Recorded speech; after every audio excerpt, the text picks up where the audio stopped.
آج بھی بہت ساری دنیا کے اندر فوجیں ہیں جو بنی اسرائیل کے مجاہدین بیٹھے ہوئے ہیں، جی دیواروں میں بڑا بڑا لکھا ہوا ہے کہ الجہاد، جہاد فی سبیل اللہ، جہاد فی سبیل اللہ، اور جن کا ماٹو ہی جہاد فی سبیل اللہ ہے،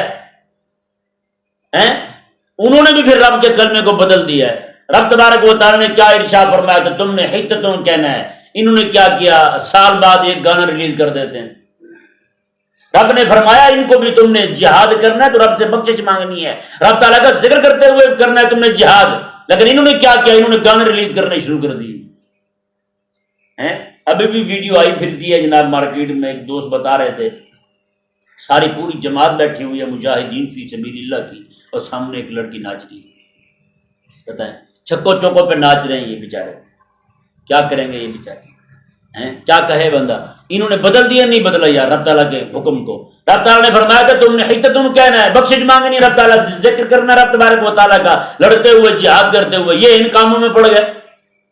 اور رب نے فرمایا کہ سجدہ کرتے ہوئے تم نے رہنا ہے، میری بارگاہ میں سر جھکا کے رہنا ہے۔ انہوں نے ناچنا شروع کر دیا، ٹاپنا شروع کر دیا، تو کہاں حالات ٹھیک ہونے بھائی؟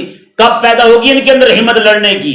انہوں نے بھی وہی کہہ دیا کہ مولا ہم سے تو نہیں ہوتا، یہ دانا تو سٹے میں ہے بھائی، یہ دانا سٹے میں ہے۔ اس وقت پوری دنیا کی مسلم فوجیں کہہ رہی ہیں، چاہے زبان سے نہ کہیں، عمل ان کا یہی کہہ رہا ہے۔ فلسطینی پکار رہے ہیں ان کو، آ جاؤ یہ مدد کرو ہماری، لیکن یہ کہہ رہے ہیں دانا سٹے میں، یہ ہم سے نہیں ہوتا، یہ کام ہم سے نہیں ہوتا۔ دشمن بڑا ڈاڈا ہے، وہ تو چپیٹے مارے گا ہمیں، منہ سجا دے گا ہمارا، ہم تو نہیں آتے بھائی۔ جیسا آپ سوچ سکتے ہیں کہ کیا حالات ہو چکے ہیں۔